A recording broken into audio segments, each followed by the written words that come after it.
When three armed men cornered me outside the Phoenix grocery store at 11:47 p.m., demanding my purse and car keys, I handed them over without resistance. What they didn't know was that I had spent 12 years as a Delta Force operative, completing 47 classified missions across 4 continents before retiring to this quiet Arizona suburb 6 months ago. 2 hours later, all three were in custody, and the local police were asking how a kindergarten teacher had managed to track down armed criminals through the desert using nothing but tire tracks and tactical knowledge they couldn't begin to comprehend. Before we jump back in, tell us where you're tuning in from, and if this story touches you, make sure you're subscribed, because tomorrow, I've saved something extra special for you. The reflection staring back at me from the bathroom mirror of Desert Ridge Elementary School showed a woman who had carefully constructed an entirely new identity over the past 6 months. My auburn hair was pulled back in a simple ponytail secured with a cheerful yellow scrunchie that matched the cartoon sunflower pattern on my teaching dress. The transformation from Staff Sergeant Rachel Morgan of the 1st Special Forces Operational Detachment-Delta to Miss Sarah Collins, kindergarten teacher, had required more than just a change of wardrobe and location. It had demanded the complete suppression of instincts, reflexes, and situational awareness protocols that had kept me alive through some of the most dangerous operations in modern military history. The elementary school bathroom, with its child-height sinks and motivational posters about hand-washing, represented everything I had convinced myself I wanted after leaving the military. Safety, predictability, and the kind of peaceful routine that didn't involve checking for improvised explosive devices before entering buildings or calculating exit strategies within seconds of arrival. The cheerful yellow walls, decorated with student artwork and alphabet charts, created an environment so far removed from the tactical operations centers and forward operating bases that had been my world for over a decade that sometimes I felt like I was living someone else's life entirely. My reflection revealed none of the scars that marked my body beneath the modest teaching attire. The knife wound across my left shoulder blade from a mission in Somalia remained hidden under the cap sleeves of my dress, while the bullet graze along my right thigh was concealed by the knee-length hem that projected the wholesome, approachable image that parents expected from their children's educator. Even my hands, calloused from years of weapons training and combat operations, were softened by the daily application of vanilla-scented lotion that complemented the persona I had constructed for this new life. The decision to become a teacher had emerged from a genuine desire to contribute positively to society after years of operating in environments where destruction and violence were necessary tools for protecting national security interests. The idea of shaping young minds and providing education to children had appealed to the part of me that craved normalcy and peaceful purpose after experiencing combat situations that most people could never imagine. The classroom offered structured days filled with story time, art projects, and playground supervision that represented the antithesis of the unpredictable high-stakes environment where split-second decisions determined life and death outcomes. Desert Ridge Elementary School occupied a modern single-story building in one of Phoenix's newer suburban developments, surrounded by residential neighborhoods filled with young families who had relocated to Arizona seeking affordable housing and quality schools for their children.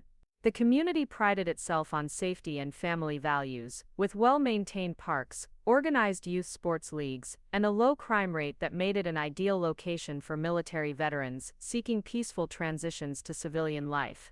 The school district's reputation for excellence had attracted teachers from across the country, creating a collaborative environment where innovative educational approaches were encouraged and supported. My classroom, decorated with colorful learning centers and student work displays, had become a sanctuary where 23, 5, and 6-year-olds spent their days exploring letters, numbers, and social skills that would form the foundation of their academic journeys. The morning routine of helping small children with backpacks, listening to their excited stories about weekend adventures, and guiding them through structured learning activities provided the kind of meaningful purpose that military service had once offered, though in a completely different context. The innocence and enthusiasm of kindergartners created daily moments of joy that contrasted sharply with the intensity and moral complexity of special operations work. The teaching profession had required extensive retraining and certification that occupied most of my first year after military discharge.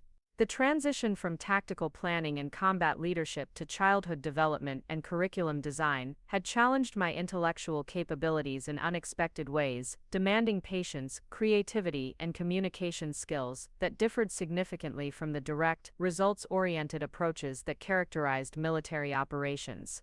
Working with young children required emotional intelligence and nurturing instincts that I had learned to suppress during years of focusing on mission completion and unit survival under extreme conditions.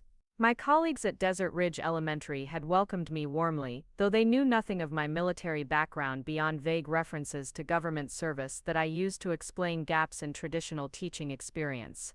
The cover story I had developed described previous work in federal administration that had involved extensive travel, necessitating online completion of education courses during evenings and weekends. This explanation satisfied curiosity about my unconventional path to teaching, while avoiding discussions about classified operations that could never be shared with civilians who lacked appropriate security clearances.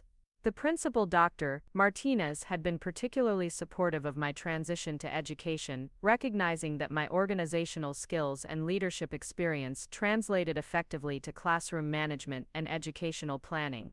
She had commented favorably on my ability to maintain structured learning environments while adapting to individual student needs, skills that drew from military training in resource management and tactical flexibility under changing conditions. The discipline and attention to detail that characterized special operations work proved valuable for managing complex classroom dynamics and ensuring that every student received appropriate educational support. The other teachers at Desert Ridge Elementary represented diverse backgrounds and teaching philosophies, creating a collaborative environment where different approaches to education were shared and discussed during weekly team meetings.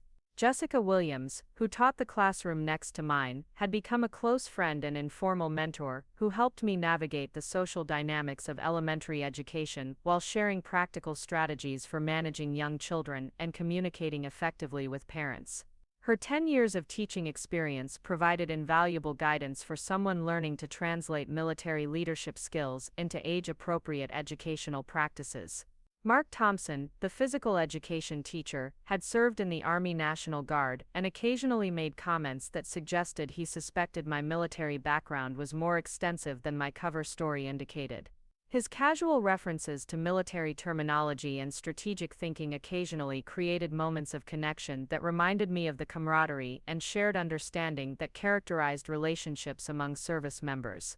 However, I maintained careful boundaries around these conversations to protect the classified nature of my actual military experience while appreciating the familiarity of interacting with another veteran. The students in my kindergarten class had quickly become the center of my new civilian identity, their daily learning achievements and social development providing purpose and satisfaction that helped offset the adjustment challenges of leaving military service. Emma Rodriguez, a shy girl who had initially struggled with separation anxiety, gradually gained confidence through structured activities and encouragement that drew from leadership techniques I had learned for building trust and motivation in high-stress environments. Watching her transformation from a tearful child clinging to her mother's hand to a confident student raising her hand to answer questions provided profound satisfaction that validated my decision to pursue teaching. Tommy Jenkins, whose hyperactive energy initially disrupted classroom activities, responded well to structured physical activities and clearly defined behavioral expectations that channeled his enthusiasm into productive learning experiences. His improvement reflected principles of personnel management that emphasized understanding individual strengths and providing appropriate outlets for different personality types, approaches that proved as effective with 5-year-olds as they had been with elite soldiers under my command. The success of these classroom management strategies reinforced my confidence in the transferability of military leadership skills to civilian educational environments. The daily routine at Desert Ridge Elementary provided the kind of predictable structure that facilitated my adjustment to civilian life while utilizing organizational and planning skills that had been essential for mission success in special operations environments.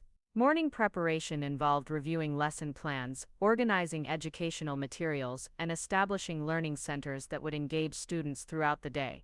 The systematic approach to educational planning drew from military training in operational preparation, where comprehensive advance planning and resource coordination determined the success or failure of complex missions.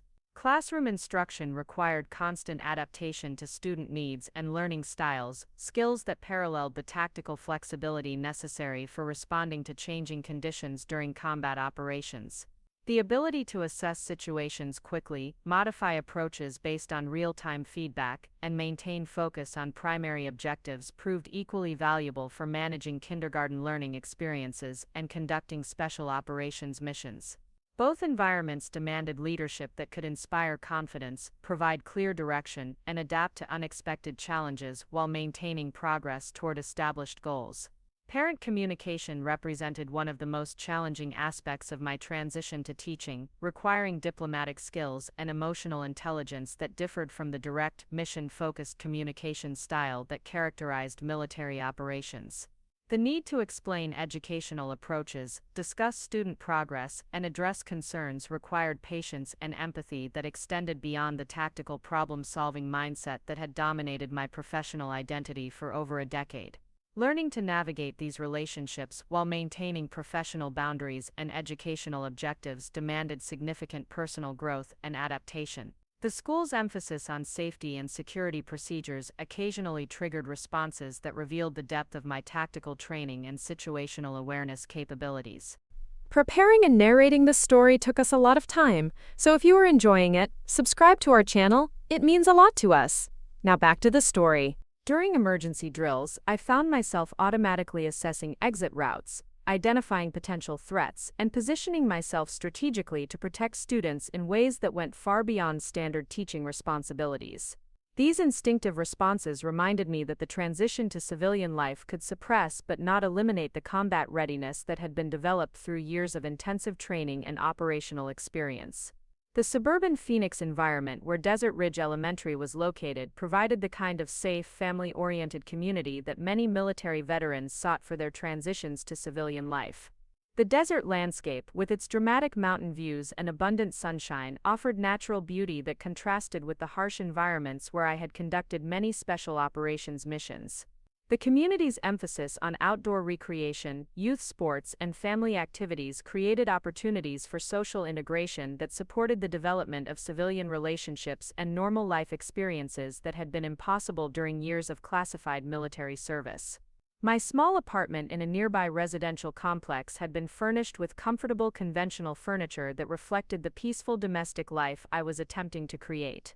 The living space contained no obvious reminders of military service, though a locked safe in the bedroom closet contained my service medals, commendations, and a few personal items from overseas deployments that represented the only tangible connections to my previous professional identity. The decision to maintain this physical separation between my military past and civilian present reflected the psychological compartmentalization necessary for successful identity transition. Evening routines in my new civilian life involved grading student work, preparing lessons for the following day, and engaging in normal activities like grocery shopping, cooking simple meals, and watching television programs that provided relaxing entertainment after structured days with kindergarteners. These mundane domestic activities represented the peaceful normalcy that had been absent during years of overseas deployments and training exercises that demanded constant readiness for combat operations. The contrast between evening lesson planning and the tactical briefings that had once occupied my evenings highlighted the dramatic nature of my lifestyle transformation. The decision to relocate to Phoenix had been influenced by the desert environment's similarity to some overseas deployment locations, providing a sense of geographical familiarity while offering the kind of warm, dry climate that supported year-round outdoor activities. The city's large veteran population and numerous military installations created an environment where former service members could integrate into civilian communities without the complete cultural disconnect that might occur in locations with limited military presence. The availability of veteran support services and educational opportunities had also influenced my selection of Arizona as the location for beginning my post-military career. Shopping at the grocery store had become one of the routine civilian activities that marked my successful adaptation to normal life, though I maintained situational awareness habits that were unnecessary in the safe suburban environment where I now lived. The Phoenix Marketplace, where I conducted my weekly grocery shopping, represented the kind of busy commercial environment that I had learned to navigate carefully during overseas assignments, though the threats that concerned me now involved nothing more dangerous than navigating crowded aisles and selecting fresh produce for simple meals. My teaching salary provided adequate financial support for the modest lifestyle I had adopted, though it represented a significant reduction from military compensation that had included hazard pay, special duty allowances, and tax-free combat pay during deployment periods. The financial adjustment had required careful budgeting and lifestyle modifications, but the trade-off for peaceful stability and meaningful work with children seemed worthwhile during the initial months of my civilian transition. The predictable income and benefits associated with public education employment provided security that supported long-term planning and community integration. The professional relationships I had developed at Desert Ridge Elementary represented my primary social connections in civilian life, as the classified nature of my military service limited opportunities for maintaining contact with former colleagues who remained on active duty or had transitioned to other government positions requiring security clearances. The friendships that emerged with fellow teachers provided normal social interactions that supported psychological adjustment to civilian identity while offering opportunities for personal growth and development outside the highly structured military environment. The evening of March 15th had begun like any other weeknight, with lesson plan preparation and educational research that occupied several hours after returning home from school. The routine grocery shopping trip to Phoenix Marketplace was scheduled for 11:30 p.m. to avoid crowds and take advantage of the 24-hour store hours that accommodated my preference for shopping during quiet periods when situational awareness requirements were minimal and social interactions were limited to brief exchanges with checkout clerks. The drive to Phoenix Marketplace took me through residential neighborhoods where porch lights illuminated well-maintained yards and family vehicles parked in driveways, scenes of domestic normalcy that reinforced my satisfaction with the peaceful community I had chosen for my civilian life. The grocery store parking lot was nearly empty at that hour, with only a few cars belonging to night shift employees and other late-night shoppers who appreciated the convenience of avoiding daytime crowds and checkout lines. My shopping list included basic necessities for the week ahead, along with supplies for a kindergarten art project that would teach my students about color mixing through hands-on experimentation with paint and paper.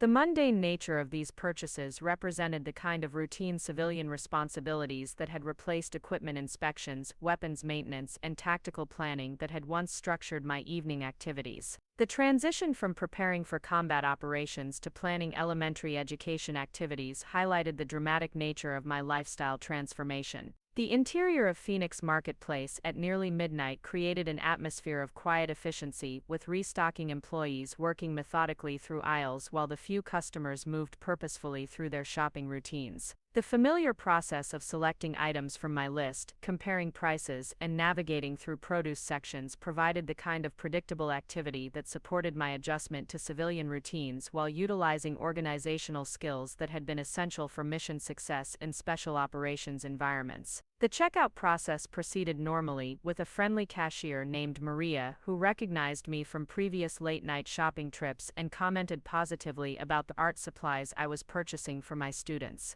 These brief social interactions represented the kind of normal community connections that supported my integration into civilian life, while providing opportunities for practicing conversational skills that differed significantly from the tactical communication protocols that had characterized my military experience. Loading groceries into my modest Honda Civic in the parking lot outside Phoenix Marketplace, I maintained the relaxed awareness that had become habitual during months of civilian life, though my training ensured that I remained generally conscious of my surroundings and potential exit routes. The desert night air was cool and pleasant, carrying the scent of desert plants and the distant sounds of traffic from the interstate highway that connected Phoenix with the surrounding suburban communities where many young families had relocated seeking affordable housing and quality schools. The attack occurred as I was closing the trunk of my vehicle when 3 men approached from different directions in a coordinated pattern that immediately triggered threat assessment protocols I had hoped never to use again in civilian life.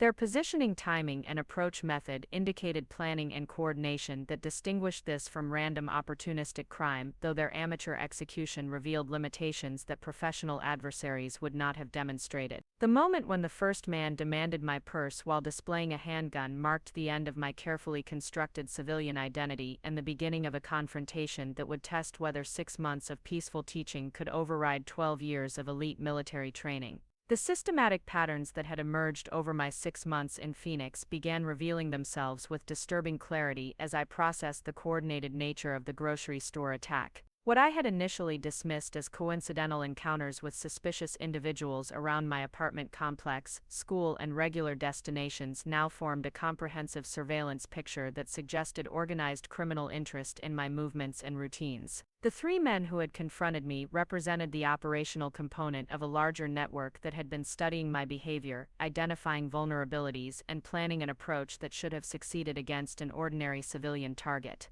The realization that I had been under observation without detecting the surveillance represented a professional failure that violated fundamental principles of operational security that had kept me alive through dozens of high-risk missions. My transition to civilian life had apparently compromised the heightened awareness and threat assessment capabilities that should have identified hostile reconnaissance activities regardless of the peaceful environment where I was attempting to establish a normal life. The implications of this security failure extended beyond personal safety to encompass questions about whether other aspects of my cover identity had been compromised. Detective Luis Castellanos of the Phoenix Police Department had responded to my 911 call with the kind of professional skepticism that characterized interactions between law enforcement and civilians who claimed unusual expertise in criminal matters. His initial assessment of the incident focused on standard robbery protocols and victim statement documentation rather than tactical analysis of coordinated criminal operations that might indicate organized crime involvement or sophisticated planning capabilities.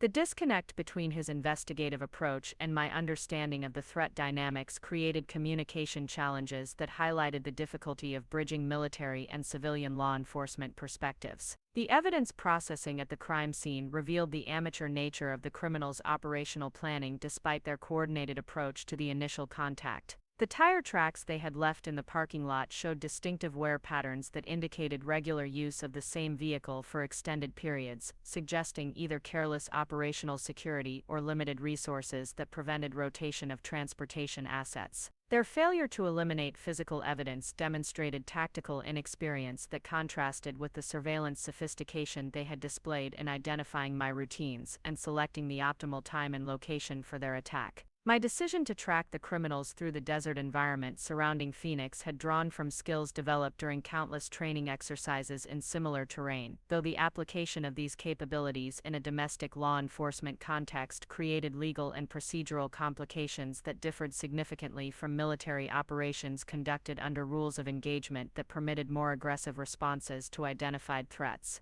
The navigation and tracking techniques that enabled me to follow their escape route through darkness relied on wilderness survival training and tactical movement principles that were unnecessary skills for kindergarten teachers, but remained second nature after years of special operations experience. The warehouse district where the criminals had established their base of operations represented a typical location for organized crime activities in urban environments, providing industrial infrastructure that could support various illegal enterprises while maintaining distance from residential areas where suspicious activities might attract unwanted attention from community members or routine police patrols. The specific building they had chosen showed signs of recent occupancy and modification that suggested longer-term planning rather than opportunistic use of abandoned facilities for temporary shelter. The surveillance equipment I discovered during my reconnaissance of their headquarters indicated resources and technical sophistication that exceeded the capabilities typically associated with street-level criminals operating independently. The digital cameras, communication devices, and computer systems suggested either significant financial backing or connections to organized crime networks that could provide advanced technological support for criminal operations. The presence of detailed photographs showing my daily routines, school activities, and personal habits confirmed that I had been under systematic observation for weeks without detecting the surveillance. The intelligence gathered by the criminal organization revealed disturbing insight into my carefully constructed civilian identity and the vulnerabilities created by routine patterns that made me predictable to hostile observers. The photographs included images of me entering and leaving Desert Ridge Elementary School, shopping at various commercial locations, and engaging in recreational activities that should have been private aspects of my personal life. The comprehensive nature of this documentation indicated patience and methodical planning that characterized professional surveillance operations rather than casual criminal reconnaissance. The personnel roster I discovered among their materials identified additional team members beyond the 3 who had confronted me at the grocery store, suggesting that I was facing a larger criminal network with distributed responsibilities and specialized roles within their operational structure. The names and photographs included individuals with criminal histories involving armed robbery, assault, and organized crime connections that indicated escalating threat levels beyond simple property crimes. The diversity of their backgrounds and skill sets suggested careful recruitment and organization rather than random association among opportunistic criminals. Detective Castellanos' initial response to my report about discovering the warehouse and the evidence of systematic surveillance had been influenced by standard police procedures that required verification of civilian claims and careful documentation of potential crime scenes before initiating tactical responses. His skepticism about my ability to track armed criminals through desert terrain and locate their operational headquarters reflected reasonable doubt about civilian capabilities, while highlighting the gap between military training and public understanding of special operations skills. The procedural requirements that governed his investigation created delays that could have compromised the opportunity to apprehend the criminals before they recognized their exposure.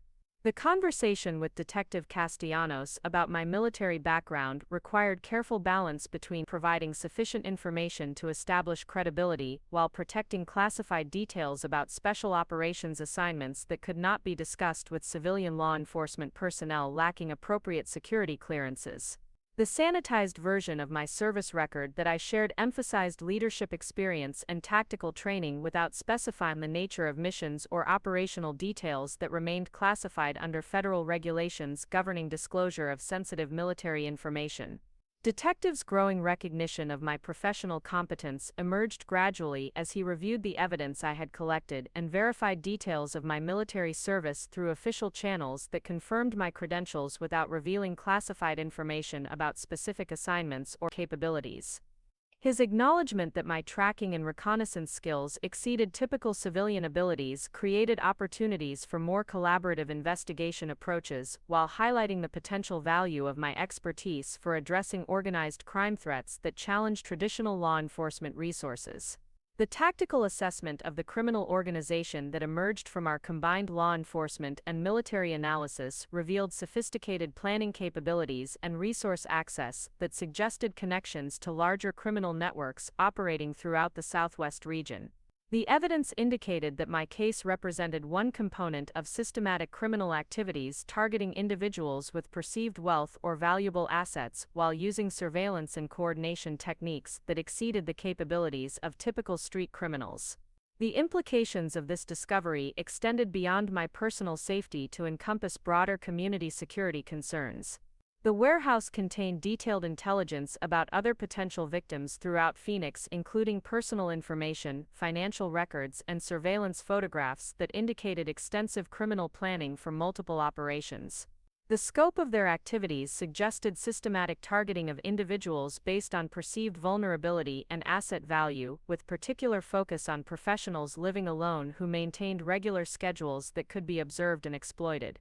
The discovery of this broader criminal enterprise created moral obligations to protect other potential victims while pursuing justice for the attack against me. The communication intercepts that law enforcement obtained through judicial warrants revealed ongoing discussions about escalating their operations and expanding into more sophisticated criminal activities that could pose significant threats to community safety. The conversations indicated frustration with their failed attempt against me and discussions about recruiting additional personnel with more advanced tactical capabilities to address what they perceived as unexpected resistance from their intended victim. The prospect of escalated criminal activity created urgency for comprehensive law enforcement response that could prevent additional attacks. The financial records discovered at the warehouse revealed funding sources that connected the local criminal group to organized crime networks with regional and potentially national scope, indicating that the threat I faced represented more than isolated criminal activity by amateur operators. The money transfers, equipment purchases, and operational expenses documented in their files suggested significant investment in criminal infrastructure that required substantial capital and organizational support. The complexity of their financial arrangements indicated professional criminal enterprise rather than opportunistic street crime. The psychological profiles that emerged from analysis of the criminals' communications and behavior patterns revealed individuals with histories of escalating violence and diminishing concern for victim welfare, suggesting that their criminal activities would likely become more dangerous over time without effective law enforcement intervention. The combination of financial motivation, organizational support, and personal psychology that characterized these individuals created conditions where negotiation or deterrence would be insufficient for ensuring community safety. The analysis indicated that decisive action would be required to prevent future criminal activities. The jurisdictional complications that arose from the interstate nature of their criminal network required coordination between local Phoenix police, state law enforcement agencies, and federal authorities with responsibility for organized crime investigations. The multiple layers of bureaucracy and procedure that governed interagency cooperation created delays and communication challenges that could compromise operational effectiveness while providing opportunities for the criminals to recognize their exposure and modify their activities accordingly. The complexity of law enforcement coordination highlighted advantages of military operational structures that enabled rapid response to emerging threats. My decision to maintain active involvement in the investigation despite completing my initial obligation to report the crime reflected recognition that my unique skills and knowledge of the specific threat could contribute to successful resolution while protecting other potential victims from similar attacks. The balance between civilian safety and personal responsibility created ethical obligations that extended beyond simple cooperation with law enforcement to encompass active participation in efforts to neutralize the ongoing threat to community security. The decision required careful consideration of legal boundaries and personal risk factors. The training regimen that I quietly resumed during evening hours reflected recognition that the peaceful civilian environment I had sought to establish was no longer sustainable given the organized nature of the criminal threat and the likelihood of continued confrontations. The physical conditioning, tactical skills practice, and weapons familiarization that I conducted in private represented necessary preparation for potential future encounters while highlighting the impossibility of completely separating my military identity from civilian responsibilities. The return to tactical readiness created internal conflict between my desire for peaceful normalcy and practical requirements for personal and community protection. The impact of these developments on my teaching responsibilities at Desert Ridge Elementary School created additional complexity as I attempted to maintain professional effectiveness with kindergarten students while managing the stress and time demands associated with ongoing criminal investigation and personal security concerns. The contrast between helping 5-year-olds with alphabet recognition and analyze criminal intelligence reports highlighted the surreal nature of my dual existence as both elementary educator and military veteran confronting organized crime threats. The conversations with Dr. Martinez about potential safety concerns that could affect the school community required diplomatic presentation of information that would ensure appropriate protective measures without creating unnecessary alarm or compromising the ongoing investigation. The balance between transparency and discretion reflected the challenge of fulfilling professional obligations while managing classified aspects of the criminal threat that could not be shared publicly without potentially compromising law enforcement operations or endangering other potential. Jessica Williams had begun noticing changes in my behavior and stress levels that indicated the impact of recent events on my psychological well-being and professional performance. Though I could not explain the specific circumstances that had created these changes without violating confidentiality requirements associated with the ongoing investigation, her expressions of concern and offers of support represented the kind of genuine friendship that had developed within the school community. though the limitations on information sharing prevented me from accepting the emotional assistance that might have helped process the complex feelings associated with returning to tactical mindset after months of peaceful civilian life. The evening routine modifications that became necessary for personal security created additional isolation from normal civilian activities while highlighting the extent to which organized criminal threats could disrupt the peaceful community life that many residents took for granted. The simple act of grocery shopping now required tactical planning, route analysis, and timing considerations that transformed mundane civilian activities into potential security challenges requiring military-level operational awareness and preparation. The internal struggle between my desire to maintain the peaceful kindergarten teacher identity I had constructed and the tactical requirements imposed by ongoing criminal threats created psychological tension that characterized the broader challenge of military veteran transition to civilian life. The realization that complete separation from military identity was impossible when faced with genuine threats highlighted the permanent nature of skills and mindset developed through years of special operations training and combat experience. The recognition that my carefully planned civilian transition had been compromised by circumstances beyond my control forced reconsideration of long-term goals and the possibility of finding sustainable balance between peaceful aspirations and practical requirements for utilizing specialized skills when community safety was threatened.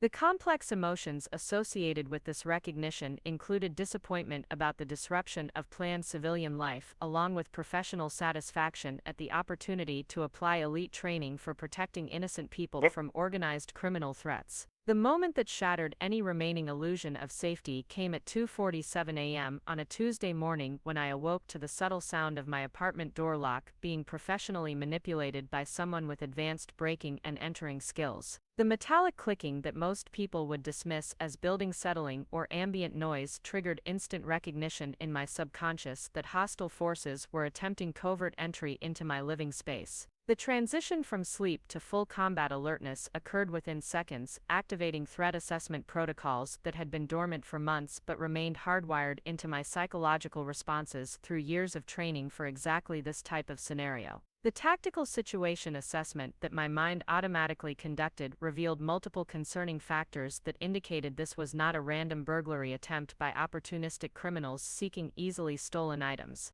The success of these operations depended on detailed planning and flawless execution under time-sensitive circumstances. The training facility that federal authorities established for preparing multi-agency response teams became a laboratory where I could share tactical knowledge with law enforcement personnel, while adapting military techniques to civilian law enforcement applications. The curriculum that we developed included urban warfare tactics, advanced marksmanship, close-quarters combat, and tactical communication procedures that enhanced law enforcement capabilities for addressing military-trained criminal opponents. The cross-training between military and law enforcement approaches created hybrid capabilities that exceeded traditional responses to organized crime threats.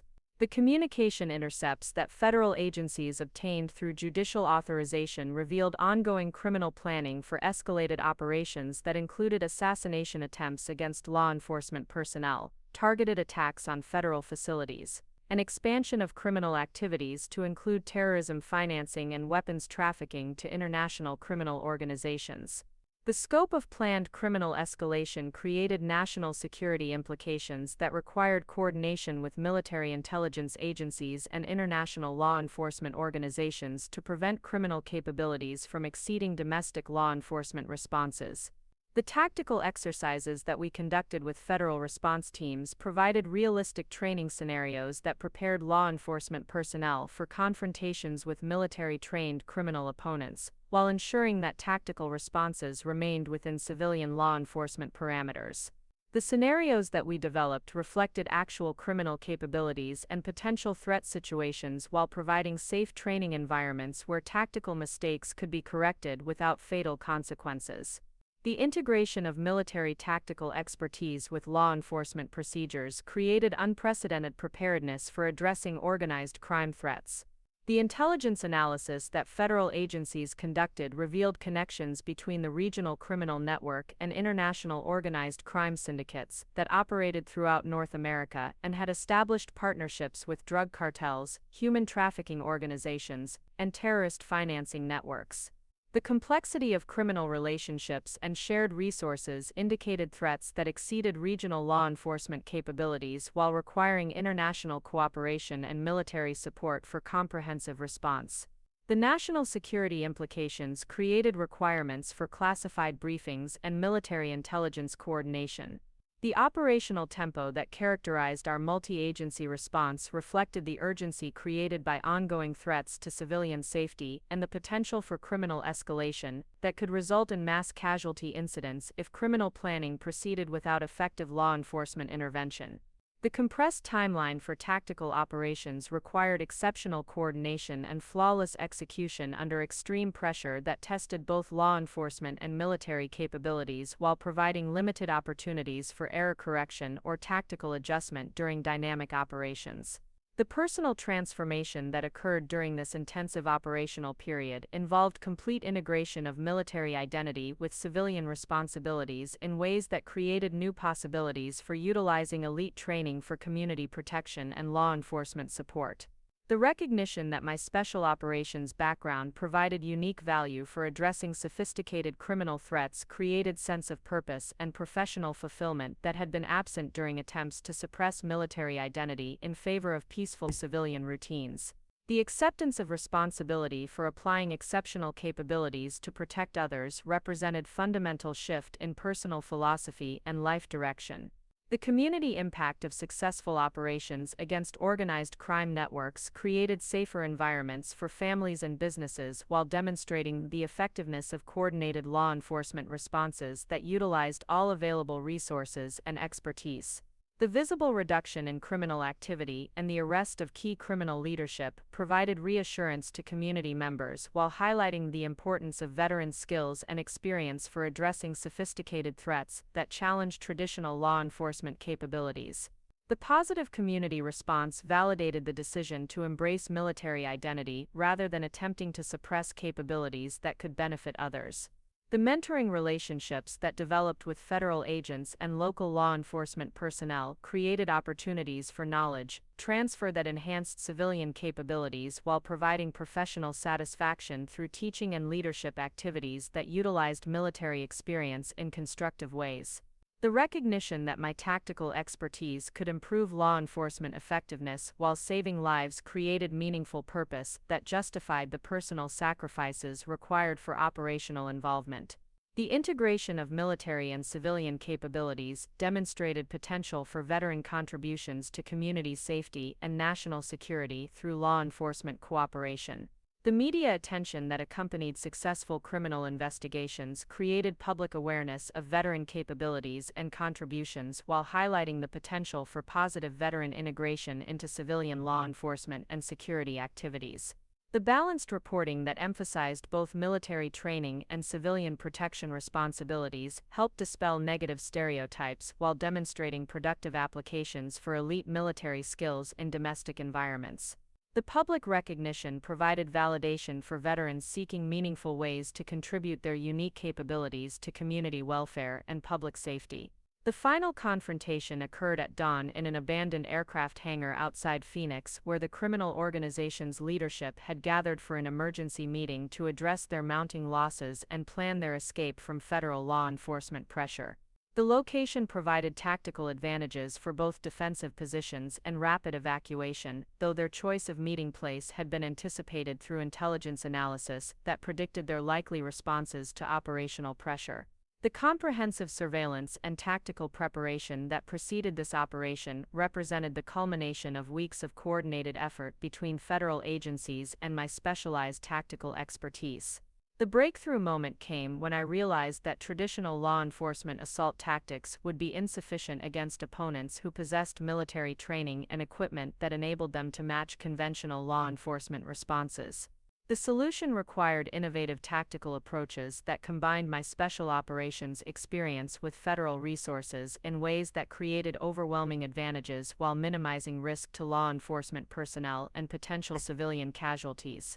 The tactical plan that emerged from this analysis represented creative adaptation of military assault techniques to civilian law enforcement requirements within constitutional constraints that protected citizen rights even when applied to criminal suspects. The coordinated assault that I led drew from urban warfare training that had been developed for overseas combat operations but adapted to domestic law enforcement applications that required non-lethal neutralization of armed opponents whenever possible. The entry techniques, room-clearing procedures, and tactical communication protocols that guided our movements created seamless coordination between federal agents and my individual tactical capabilities. The effectiveness of this integrated approach exceeded what either military or law enforcement methods could have achieved independently while demonstrating the potential for veteran skills to enhance civilian law enforcement capabilities. The moment when the criminal leadership recognized my identity marked the transformation from anonymous kindergarten teacher to acknowledged special operations legend whose reputation preceded her into tactical situations. The psychological impact of this recognition disrupted their defensive planning while creating tactical advantages that enabled rapid neutralization of organized resistance. The fear and respect that my presence generated among criminal opponents validated years of elite training while demonstrating that reputation and psychological warfare could be as effective as physical tactical capabilities for achieving operational objectives. The precision with which we executed the coordinated assault minimized violence while ensuring comprehensive capture of criminal leadership and seizure of evidence that would support federal prosecution efforts. The tactical discipline that characterized every aspect of the operation reflected integration of military standards with law enforcement procedures that created unprecedented effectiveness for addressing sophisticated criminal threats. The seamless execution validated months of planning and preparation while demonstrating the value of combining elite military training with federal law enforcement resources and legal authority. The intelligence windfall that resulted from capturing the criminal organization's operational headquarters provided federal agencies with comprehensive understanding of interstate criminal networks and their connections to international organized crime syndicates. The documents, communications equipment, and financial records that we secured revealed criminal activities affecting multiple states and countries while providing actionable intelligence that would support additional operations for months to come. The scope of criminal activity that was disrupted through this single operation justified the resources and risks that had been invested in comprehensive tactical response. The personal satisfaction that I experienced during the successful completion of this operation exceeded anything I had felt since leaving military service 6 months earlier.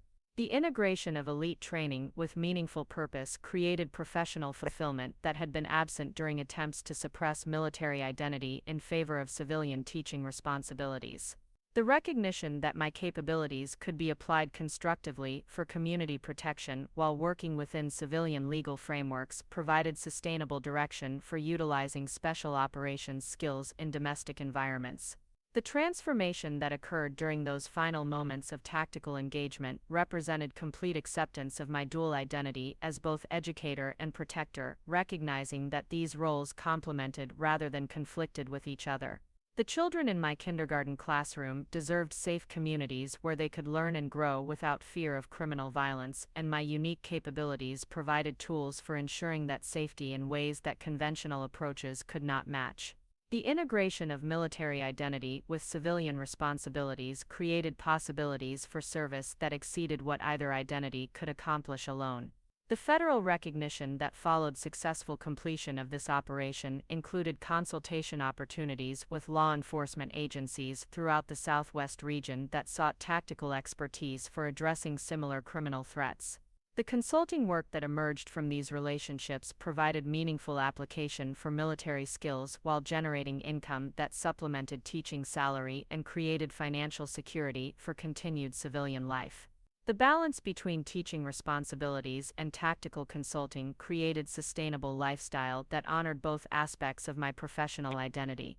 The curriculum development that I undertook for federal law enforcement training programs enabled knowledge transfer that enhanced civilian capabilities for addressing military-trained criminal opponents while ensuring that elite tactical expertise would benefit law enforcement agencies throughout the country. The training materials that I developed adapted special operations techniques to civilian law enforcement applications while maintaining constitutional constraints and procedural requirements that govern domestic law enforcement activities. The media attention that inevitably followed law enforcement investigation of the incident created additional complications for maintaining civilian identity while protecting classified information about military service and capabilities that could not be disclosed publicly. The balance between cooperation with legitimate media inquiry and protection of operational security required careful management of information release, while ensuring that public reporting did not compromise ongoing criminal investigations or endanger other potential victims. The challenge of maintaining civilian cover, while acknowledging sufficient military background to explain tactical capabilities, highlighted the complex intersection of personal privacy and public interest. The community response to learning about organized criminal targeting of residents created both support for my defensive actions and concern about implications for neighborhood safety that had attracted many families to the area specifically because of low crime rates and peaceful residential character. The recognition that sophisticated criminal organizations were operating within the community challenged assumptions about suburban security while highlighting the potential for criminal threats to affect anyone regardless of background or perceived vulnerability.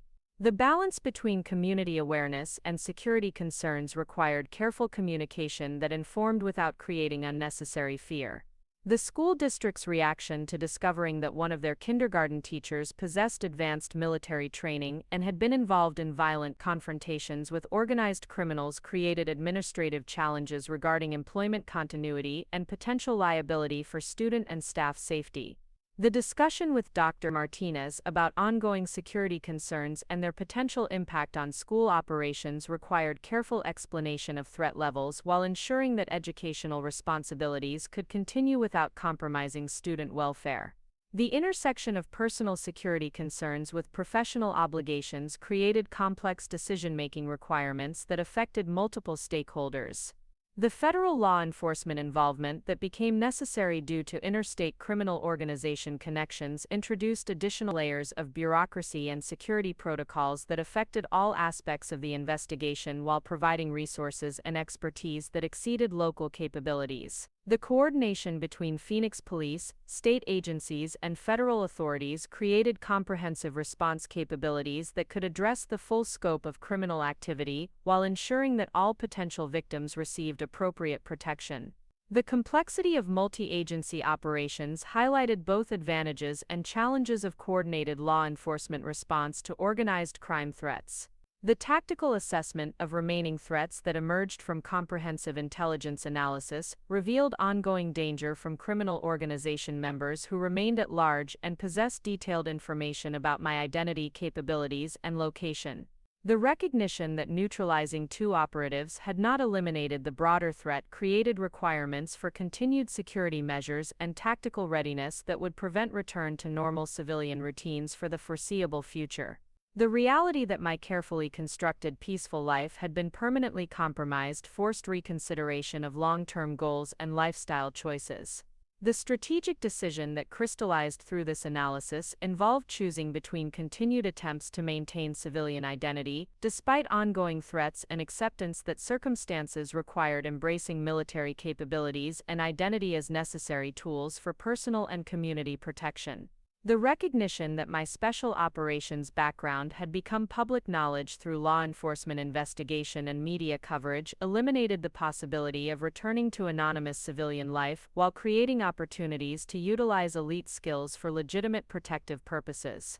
The fundamental choice between hiding from military identity and accepting responsibility for using exceptional capabilities to protect others represented the decisive moment that would determine my future path and the ultimate resolution of this crisis. The partnership with Detective Castellanos transformed from reluctant cooperation to strategic collaboration as he witnessed the effectiveness of military tactics applied to organized crime investigation. His initial skepticism dissolved completely when my tactical approaches produced actionable intelligence that had eluded traditional law enforcement methods for months of conventional investigation. The recognition that my special operations background provided unique advantages for addressing sophisticated criminal networks created opportunities for innovative approaches that combined civilian law enforcement authority with military tactical expertise in ways that neither could achieve independently. The safe house that federal authorities established for my protection became an operational planning center where I worked with FBI agents, DEA specialists, and organized crime investigators to develop comprehensive strategies for dismantling the criminal network that had been operating throughout Arizona and neighboring states. The secure facility provided advanced communications equipment, analytical tools, and briefing capabilities that reminded me of tactical operations centers where I had planned missions during overseas deployments. The familiar environment enhanced my effectiveness while highlighting how naturally my skills translated to domestic law enforcement applications. Agent Maria Santos of the FBI Organized Crime Unit possessed extensive experience investigating criminal networks with military connections and sophisticated operational capabilities that characterized the organization targeting veterans throughout the Southwest.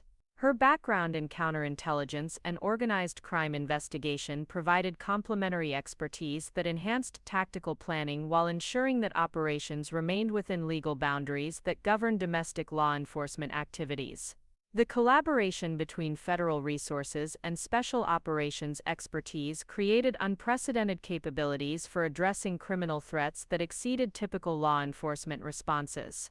The intelligence fusion that emerged from combining federal databases, intercepted communications, financial records, and tactical reconnaissance revealed a criminal enterprise with tentacles extending throughout multiple states and connections to international smuggling operations that transported weapons, drugs, and human trafficking victims across international borders. The scope of criminal activity far exceeded the simple robbery attempts that had initially brought me to law enforcement attention, encompassing systematic targeting of military veterans for recruitment, intimidation, and elimination depending on their perceived threat to criminal operations. The operational structure of the criminal organization included former military personnel who had been recruited through exploitation of post-service adjustment difficulties, financial pressures, and isolation from support networks that characterized many veteran transitions to civilian life. The leadership understood military culture, training methodologies, and psychological vulnerabilities that enabled them to identify potential recruits while neutralizing threats from veterans who possessed skills that could interfere with criminal activities. The systematic approach to veteran exploitation represented sophisticated understanding of military psychology and transition challenges. The financial network that supported these criminal operations included legitimate businesses that provided cover for money laundering activities, along with investments in real estate, transportation companies, and security firms that enabled expansion of criminal influence throughout the regional economy.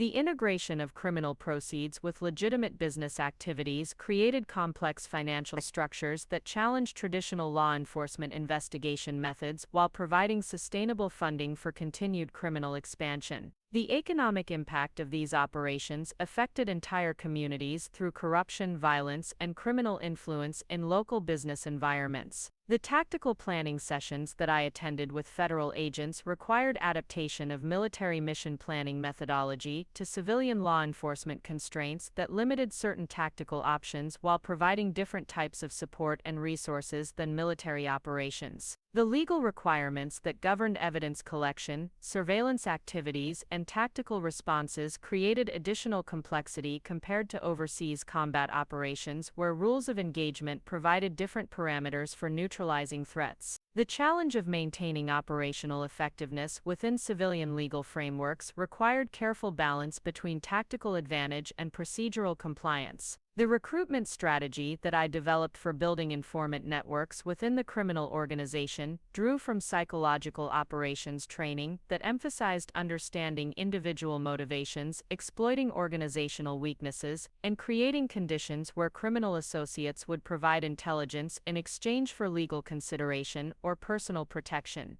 The approach required deep understanding of criminal psychology and organizational dynamics that differed significantly from military intelligence operations but utilized similar analytical frameworks and interpersonal manipulation techniques. The surveillance operations that began targeting high-value criminal targets required coordination of federal resources with local law enforcement while maintaining operational security that prevented criminal detection of investigation activities. The technical surveillance equipment, communications monitoring, and physical observation techniques provided comprehensive intelligence gathering capabilities that exceeded individual criminal countermeasures while remaining within constitutional boundaries that protected citizen rights. The balance between intelligence requirements and legal constraints required careful operational planning that maximized information collection within authorized parameters. The counter-surveillance training that I provided to other potential victims helped them develop awareness skills and defensive measures that could protect them from criminal targeting while providing early warning of hostile reconnaissance activities. The curriculum that I developed adapted military counterintelligence principles to civilian environments where ordinary citizens could implement practical security measures without compromising their normal lifestyle or attracting unwanted attention.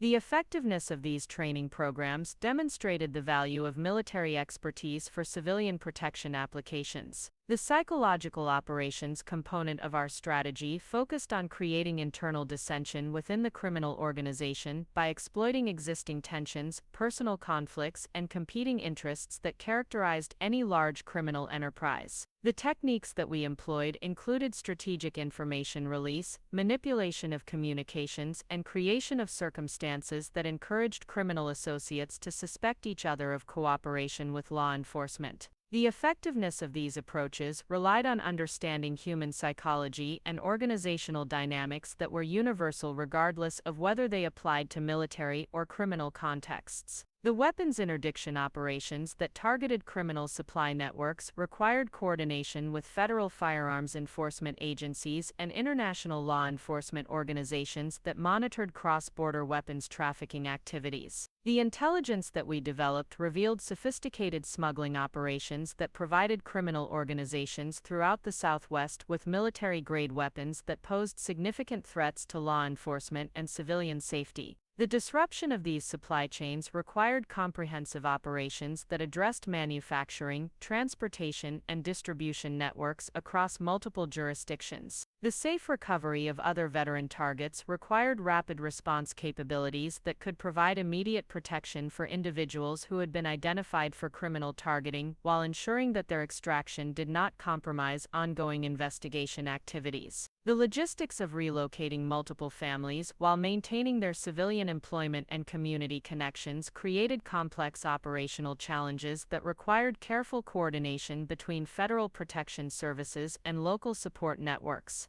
The success of these operations depended on detailed planning and flawless execution under time-sensitive circumstances. The training facility that federal authorities established for preparing multi-agency response teams became a laboratory where I could share tactical knowledge with law enforcement personnel, while adapting military techniques to civilian law enforcement applications.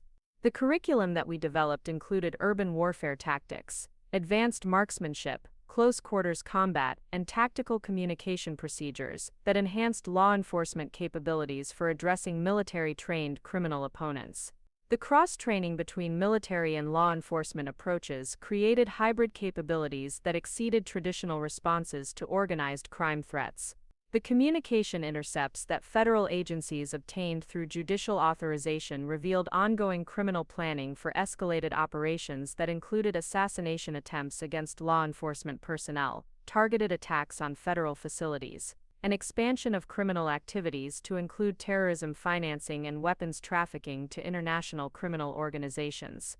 The scope of planned criminal escalation created national security implications that required coordination with military intelligence agencies and international law enforcement organizations to prevent criminal capabilities from exceeding domestic law enforcement responses.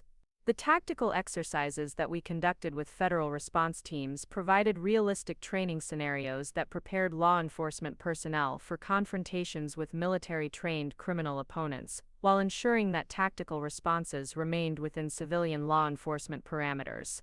The scenarios that we developed reflected actual criminal capabilities and potential threat situations while providing safe training environments where tactical mistakes could be corrected without fatal consequences. The integration of military tactical expertise with law enforcement procedures created unprecedented preparedness for addressing organized crime threats. The intelligence analysis that federal agencies conducted revealed connections between the regional criminal network and international organized crime syndicates that operated throughout North America and had established partnerships with drug cartels, human trafficking organizations, and terrorist financing networks. The complexity of criminal relationships and shared resources indicated threats that exceeded regional law enforcement capabilities while requiring international cooperation and military support for comprehensive response. The national security implications created requirements for classified briefings and military intelligence coordination. The operational tempo that characterized our multi-agency response reflected the urgency created by ongoing threats to civilian safety and the potential for criminal escalation that could result in mass casualty incidents if criminal planning proceeded without effective law enforcement intervention. The compressed timeline for tactical operations required exceptional coordination and flawless execution under extreme pressure that tested both law enforcement and military capabilities while providing limited opportunities for error correction or tactical adjustment during dynamic operations. The personal transformation that occurred during this intensive operational period involved complete integration of military identity with civilian responsibilities in ways that created new possibilities for utilizing elite training for community protection and law enforcement support. The recognition that my special operations background provided unique value for addressing sophisticated criminal threats created sense of purpose and professional fulfillment that had been absent during attempts to suppress military identity in favor of peaceful civilian routines. The acceptance of responsibility for applying exceptional capabilities to protect others represented fundamental shift in personal philosophy and life direction. The community impact of successful operations against organized crime networks created safer environments for families and businesses while demonstrating the effectiveness of coordinated law enforcement responses that utilized all available resources and expertise. The visible reduction in criminal activity and the arrest of key criminal leadership provided reassurance to community members while highlighting the importance of veteran skills and experience for addressing sophisticated threats that challenge traditional law enforcement capabilities. The positive community response validated the decision to embrace military identity rather than attempting to suppress capabilities that could benefit others. The mentoring relationships that developed with federal agents and local law enforcement personnel created opportunities for knowledge transfer that enhanced civilian capabilities while providing professional satisfaction through teaching and leadership activities that utilized military experience in constructive ways. The recognition that my tactical expertise could improve law enforcement effectiveness while saving lives created meaningful purpose that justified the personal sacrifices required for operational involvement.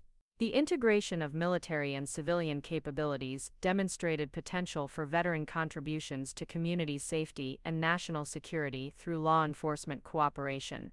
The media attention that accompanied successful criminal investigations created public awareness of veteran capabilities and contributions while highlighting the potential for positive veteran integration into civilian law enforcement and security activities. The balanced reporting that emphasized both military training and civilian protection responsibilities helped dispel negative stereotypes while demonstrating productive applications for elite military skills in domestic environments. The public recognition provided validation for veterans seeking meaningful ways to contribute their unique capabilities to community welfare and public safety. The final confrontation occurred at dawn in an abandoned aircraft hangar outside Phoenix, where the criminal organization's leadership had gathered for an emergency meeting to address their mounting losses and plan their escape from federal law enforcement pressure. The location provided tactical advantages for both defensive positions and rapid evacuation, though their choice of meeting place had been anticipated through intelligence analysis that predicted their likely responses to operational pressure. The comprehensive surveillance and tactical preparation that preceded this operation represented the culmination of weeks of coordinated effort between federal agencies and my specialized tactical expertise.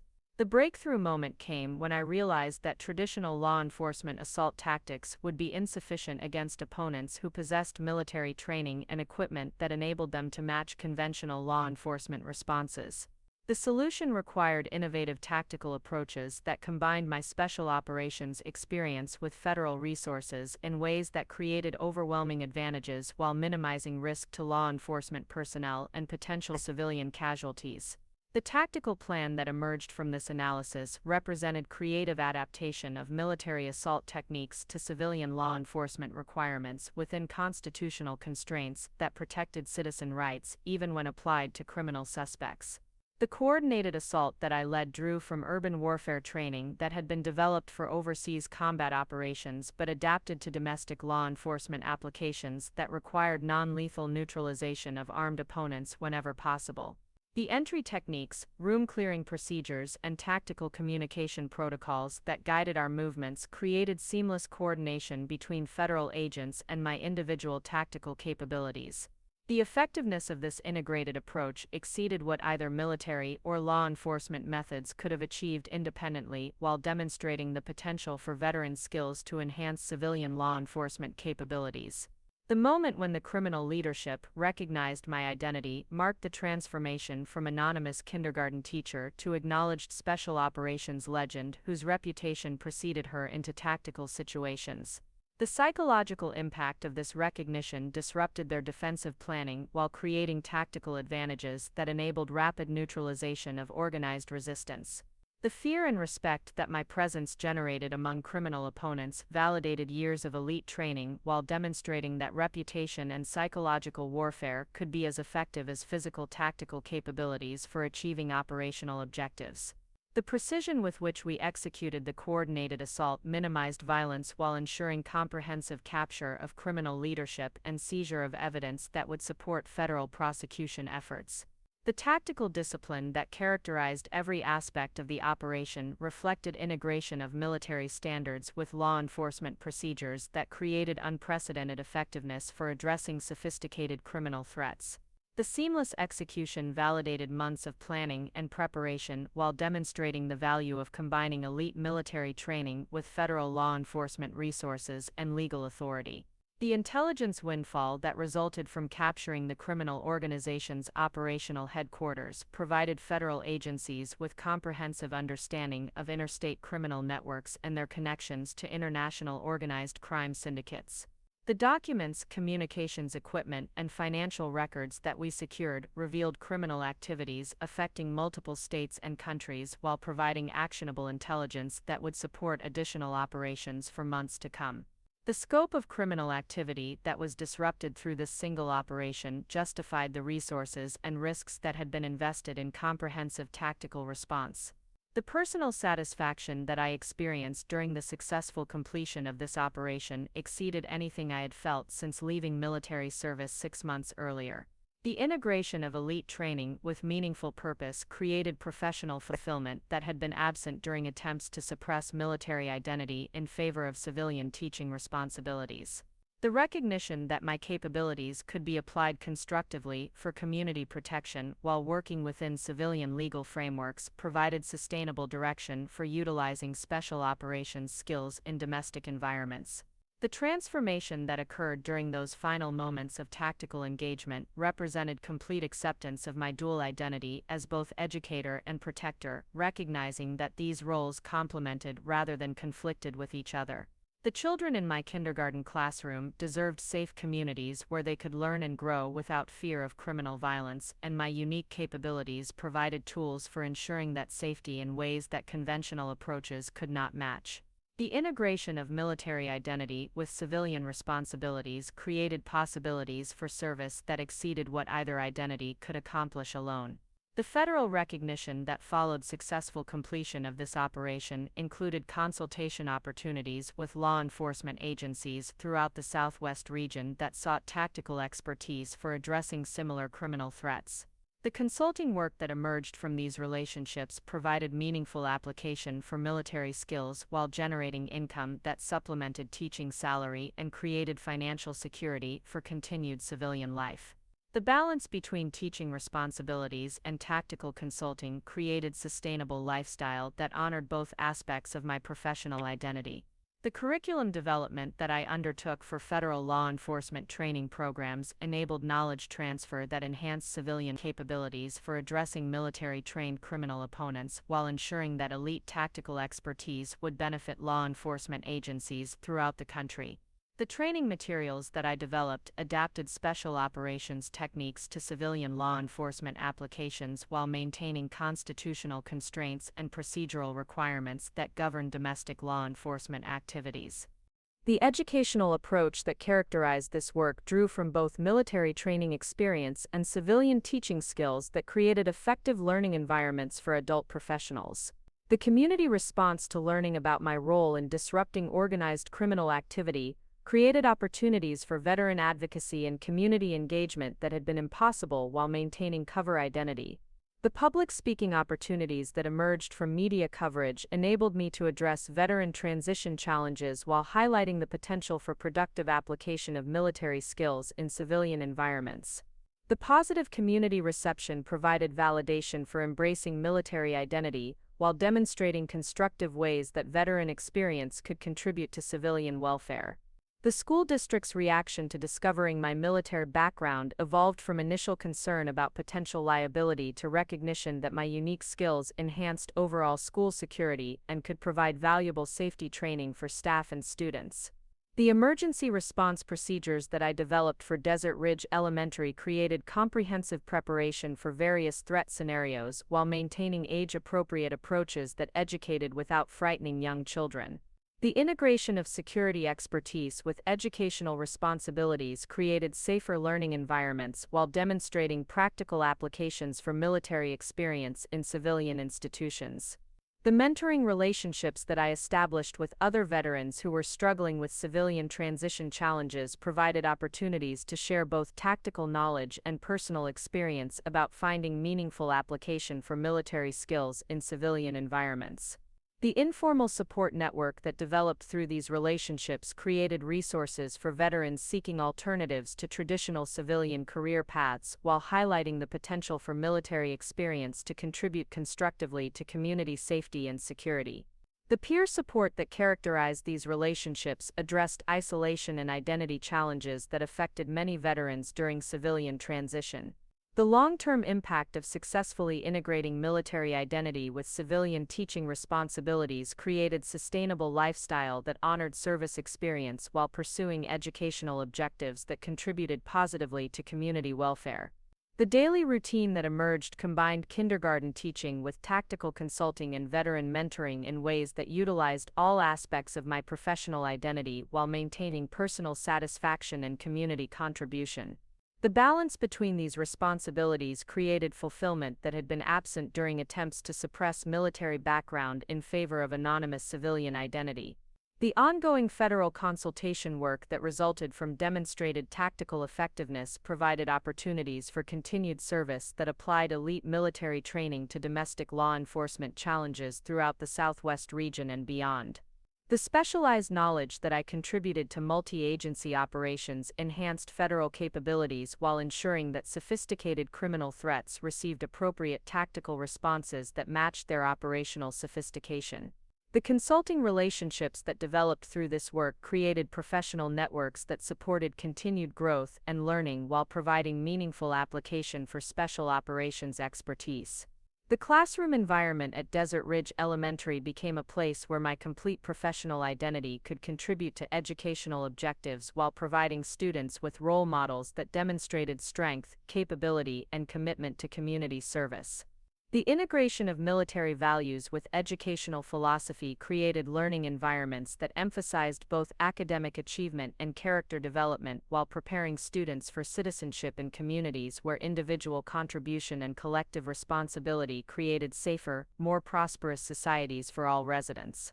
The final recognition that emerged from this transformational experience involved understanding that attempting to separate military identity from civilian aspirations had been fundamentally flawed because both aspects of professional identity contributed essential elements to personal fulfillment and community contribution. The children I taught deserved communities protected by individuals with the skills and dedication necessary to confront sophisticated threats, while law enforcement agencies needed tactical expertise that could address criminal capabilities that exceeded traditional responses.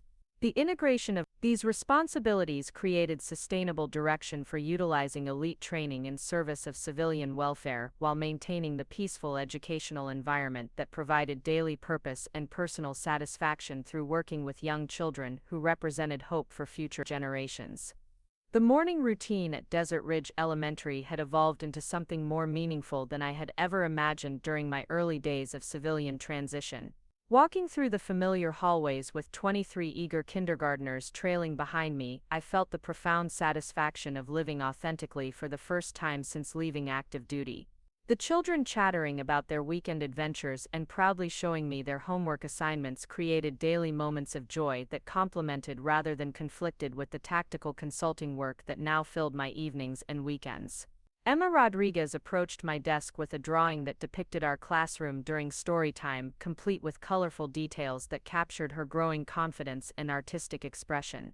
The shy little girl who had once clung tearfully to her mother's hand now volunteered to read aloud and helped younger classmates with their alphabet recognition exercises. Her transformation reminded me daily that meaningful change occurred through patient dedication and consistent support rather than dramatic interventions or overwhelming force applications. The parent-teacher conferences that filled my October schedule provided opportunities to discuss student progress while occasionally fielding questions about my unique background that had become public knowledge following the federal law enforcement operations. The conversations with mothers and fathers who expressed gratitude for having someone with my protective capabilities working with their children created profound validation for the path I had chosen. These parents understood that their 5 and 6-year-olds were learning in classrooms supervised by someone who would literally give her life to protect them from any conceivable threat. Martinez stopped by my classroom during lunch period to discuss the security assessment that federal agencies had completed for the entire school district. The comprehensive evaluation had resulted in upgraded communication systems, improved lockdown procedures, and enhanced training for all staff members that drew from protocols I had developed through my tactical consulting work. The integration of advanced security measures with normal educational operations created safer learning environments without compromising the warm, nurturing atmosphere that characterized effective elementary education.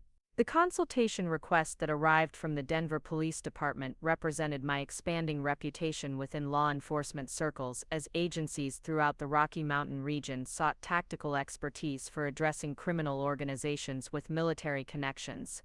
The 3-day training program that I would conduct during Thanksgiving break involved adapting urban warfare techniques to civilian law enforcement applications while ensuring that constitutional protections and procedural requirements governed all tactical responses. The professional recognition that accompanied these consulting opportunities provided income that supplemented my teaching salary while creating financial security that supported both career paths. Jessica Williams had become more than a colleague during our months of working together, evolving into a trusted friend who understood the complexity of balancing teaching responsibilities with tactical consulting commitments. Her support during the challenging period when my military background became public knowledge had strengthened our professional partnership while creating personal friendship that enriched both our lives. The collaborative lesson planning and team teaching approaches that we developed created innovative educational experiences that benefited all students while demonstrating effective professional cooperation. The veteran support group that met monthly at the community center had grown to include 15 former military personnel who were navigating various aspects of civilian transition with different levels of success and challenge. My role as facilitator drew from both military leadership experience and civilian teaching skills while providing opportunities to share practical strategies for integrating military identity with civilian aspirations. The peer support that characterized these meetings created networks of mutual assistance that addressed isolation and identity confusion that affected many veterans during post-service adjustment. Tommy Jenkins had channeled his boundless energy into leadership roles within our classroom community, helping organize art supplies and assisting classmates with computer activities that utilized his natural technical aptitude. His mother mentioned during our recent conference that his behavioral improvements at home paralleled his classroom progress, crediting the structured environment and consistent expectations that characterized my teaching approach. The success that Tommy achieved reflected principles of personnel that proved equally effective with 5-year-olds and elite soldiers under pressure. The curriculum committee work that occupied several afternoons each month involved collaborating with educators throughout the district to develop innovative teaching approaches that prepared students for increasingly complex future challenges while maintaining focus on fundamental skills and character development. My contributions to these discussions drew from military training in adaptive thinking and strategic planning while incorporating educational research about childhood development and learning theory. The integration of military analytical frameworks with educational methodology created comprehensive approaches that enhanced student preparation for lifelong learning. The federal training facility in Quantico had requested my expertise for developing counterterrorism procedures that could protect school districts from sophisticated threats while maintaining normal educational operations that supported child development and community stability. The classified briefings that preceded this consulting assignment revealed threat assessments that exceeded public knowledge while highlighting the importance of proactive security measures that could prevent rather than simply respond to potential attacks against civilian targets. Mark Thompson approached me after school one afternoon to discuss the physical fitness program that we were developing for upper elementary students, incorporating military-inspired training methods that built strength, endurance, and teamwork skills without overwhelming young participants with inappropriate intensity or competitiveness. His National Guard experience provided complementary perspective that enhanced program development while creating collaborative partnership between veterans who understood the value of physical preparation and mental discipline for achieving personal goals. The Christmas program planning that dominated our December faculty meetings created opportunities to showcase student achievements while demonstrating the safe, supportive learning environment that effective security measures and dedicated teaching had created for our school community. My kindergartners would perform songs about friendship and cooperation that reflected values emphasized throughout our daily activities, providing their families with visible evidence of academic and social growth that justified their trust in our educational program. The tactical equipment manufacturer that contacted me through federal law enforcement references sought input on developing protective gear specifically designed for school security personnel who needed discreet, effective protection capabilities that would not intimidate or alarm students and staff during normal school operations. The consultation work involved analyzing threat scenarios while considering psychological impact of visible security measures on learning environments that required balance between protection and appropriate childhood experiences. The speaking engagement at Arizona State University's Education Department provided opportunities to address future teachers about integrating diverse professional backgrounds with educational objectives while maintaining focus on student welfare and academic achievement. The presentation emphasized that effective teaching drew from all life experiences while requiring dedication to child development principles and educational methodology that supported learning for students with varying backgrounds, abilities, and challenges. The intelligence briefing that federal agencies provided during my quarterly consultation revealed ongoing threats that required continued vigilance while confirming that criminal organization disruption had significantly improved community safety throughout the Southwest region. The success metrics that accompanied these briefings included reduced crime rates, increased federal prosecutions, and enhanced law enforcement capabilities that resulted from tactical training programs that I had helped develop and implement. The professional development workshop that I conducted for school administrators throughout Arizona focused on emergency response planning that could address various threat scenarios while maintaining educational focus and community confidence in school safety measures.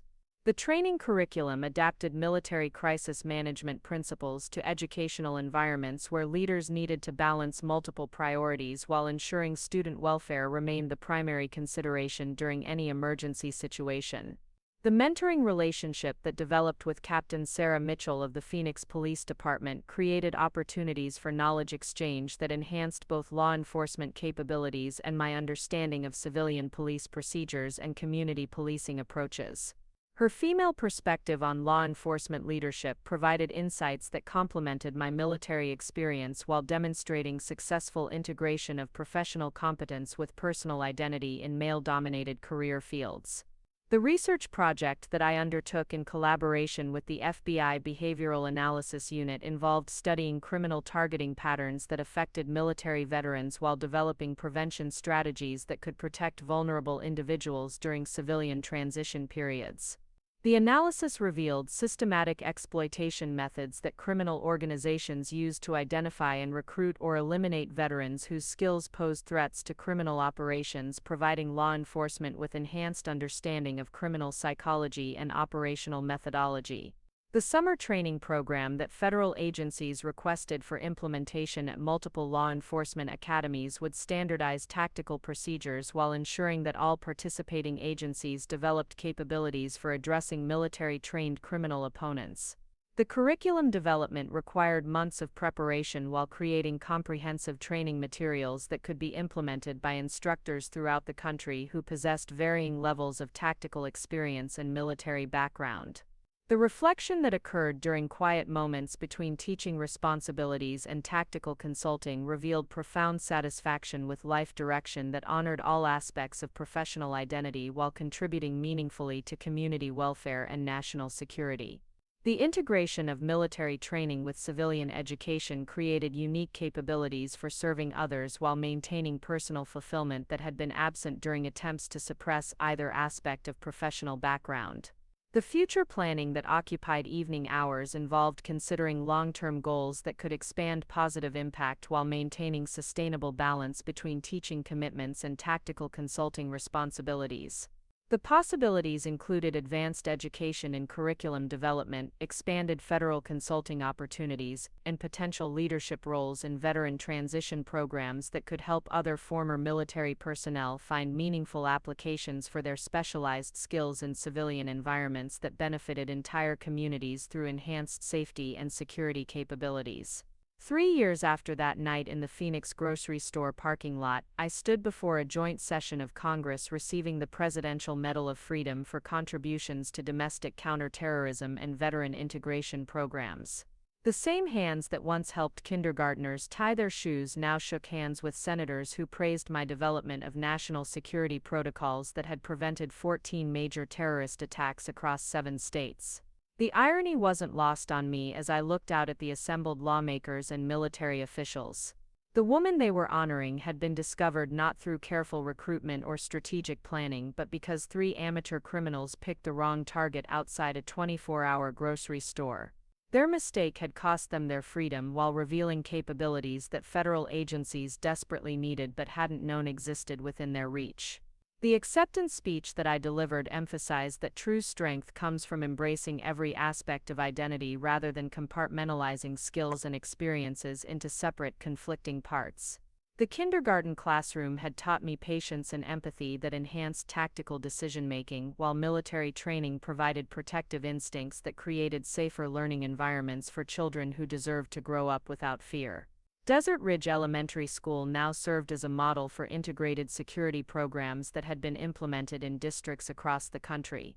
The same children who once struggled with alphabet recognition were now confident third graders who understood both academic excellence and personal safety because their early education had been guided by someone who understood that protecting innocence required acknowledging harsh realities while maintaining hope for better futures. The federal consulting firm that I established after leaving classroom teaching full-time employed 17 military veterans who had found meaningful application for their specialized skills in domestic security applications. The contracts we fulfilled included everything from school district security assessments to corporate risk management, demonstrating that warrior skills could build rather than destroy when applied with wisdom and restraint. Emma Rodriguez, now 8 years old and reading at grade level, sent me drawings every few months that captured her continued artistic growth and personal development. Her transformation from terrified kindergartner to confident student reminded me that the most important victories weren't dramatic tactical operations but quiet moments of encouragement that helped others discover their own strength and potential.